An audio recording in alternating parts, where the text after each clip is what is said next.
நம்ம லவ் வேணா ட்ரூவா இருக்கலாம், ஆனா எங்க வீட்ல ஜாதி பாப்பாங்க. எங்க வீட்லயும் ஜாதி பாப்பாங்கடா. அப்படியா? நான் கேக்குறேன்னு தப்பா நினைச்சுக்காத. நீ என்ன ஜாதி? நான் சிஎஸ்கே ஜாதிடா. சிஎஸ்கே ஜாதியா? ஆமாண்டா. நீ என்ன ஜாதி? நான் ஆர்சிபி ஜாதி. ஆர்சிபி ஜாதியா? ஏன்டா 5 கப்பு வச்சிருக்கோம், நல்லா வசதியான குடும்பம்ட்டு உன் பையனா நேக்கா என் பொண்ணுக்கு கொக்கி போட சொல்லிருக்க. யாருக்கு வேணும் 5 கப்பு? 1 கப்பு வச்சாலும் தரமா வச்சிருப்போம்டா. மும்பை ஜாதி கூட பொண்ணு கொடுப்பேன்டா, ஆனா ஓன் ஜாதிக்கு பொண்ணு கொடுக்க மாட்டேன்டா. நீ என்னடா என் ஜாதிக்கு பொண்ணு தருது? நான் எஸ்ஆர் ஜாதியோட பொண்ணு எடுப்பேன்டா, ஆனா ஓன் ஜாதியில எடுக்க மாட்டேன்டா.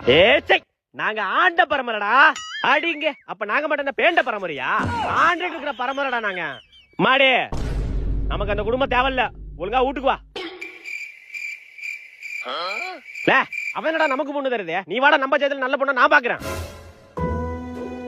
விளையாட்ட பாக்குற வரையும் நம்ம எல்லாருக்கும் நல்லது. பஞ்சாப்கார சிஎஸ்கே விட்டு அடிச்சுட்டானோ? எவன்டா அது என் பங்காளி மேல கை வச்சது? என் பங்காளி வந்துட்டான்டா. இப்ப அடிக்கடா பாப்போம்.